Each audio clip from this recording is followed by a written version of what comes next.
আমাদের আসলে এই শিক্ষার্থীদের জীবনটা শুধুমাত্র ঢাকা বিশ্ববিদ্যালয়ের না, আমরা দেখেছি দেশের বিভিন্ন শিক্ষা প্রতিষ্ঠানে শিক্ষক এবং শিক্ষার্থীদের যেরকম সম্পর্ক আসলে থাকার কথা, সে সম্পর্ক আমরা আসলে দেখতে পাই না। আমরা বরং দেখতে পাই এখানে শিক্ষকদের সাথে ছাত্রীদের যে ক্ষমতার একটা ভারসাম্য, সেটা আসলে একপাক্ষিক আমরা বেশিরভাগ সময় দেখতে পাই। যেমন ঢাকা বিশ্ববিদ্যালয়ে আমাদের যে পরীক্ষার সিস্টেম, যেখানে 50% আমরা ফাইনাল পরীক্ষা দিই, কিন্তু বাকি 50% কিন্তু শিক্ষার্থীদের হাতে মার্কিং সিস্টেমটা থাকে।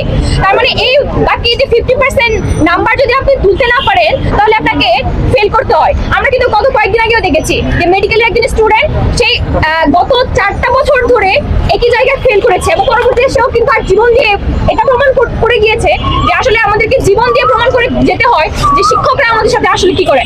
আমাদের এই ঢাকা বিশ্ববিদ্যালয়ে আমরা এমন শিক্ষকও পেয়েছি যারা শিক্ষার্থীদের দুর্দিনে পাশে থাকেন, শিক্ষকদের সাথে শিক্ষার্থীদের সাথে থাকেন।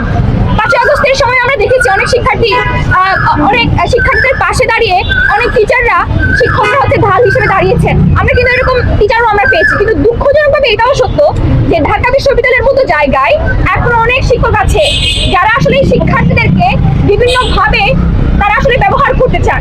আমরা এই যে দেখতে পেয়েছি যে আজকে যে মিমু আপু যে আমাদেরকে ছেড়ে চলে গেলেন, সবাই যেভাবে বোঝে, সে কিন্তু মারা যাওয়ার পরেও দেখা গিয়েছে তাকে বিভিন্ন ধরনের কথাবার্তা কিন্তু বলা হচ্ছে। কিন্তু আমি খালি দেখি একটা স্টুডেন্ট, তাকে আসলে জীবন দিয়ে প্রমাণ দিতে হলো যে আসলে এই ধরনের কার্যক্রমগুলো এখনো পর্যন্ত অব্যাহত আছে।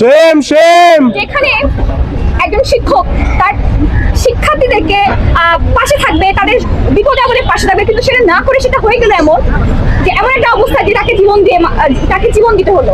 এই ধরনের কার্যক্রম আমরা কিন্তু বেশিরভাগ সময় দেখতে পাচ্ছি। এবং আমি বিশ্বাস করি ঢাকা বিশ্ববিদ্যালয়ের যতগুলো ডিপার্টমেন্ট আছে, এরকম এই ডিপার্টমেন্টে এরকম অনেক শিক্ষকরূপী মানুষ আছেন যারা আসলে যাদের এই কুকর্মগুলো এখনো পর্যন্ত প্রকাশিত হয়নি।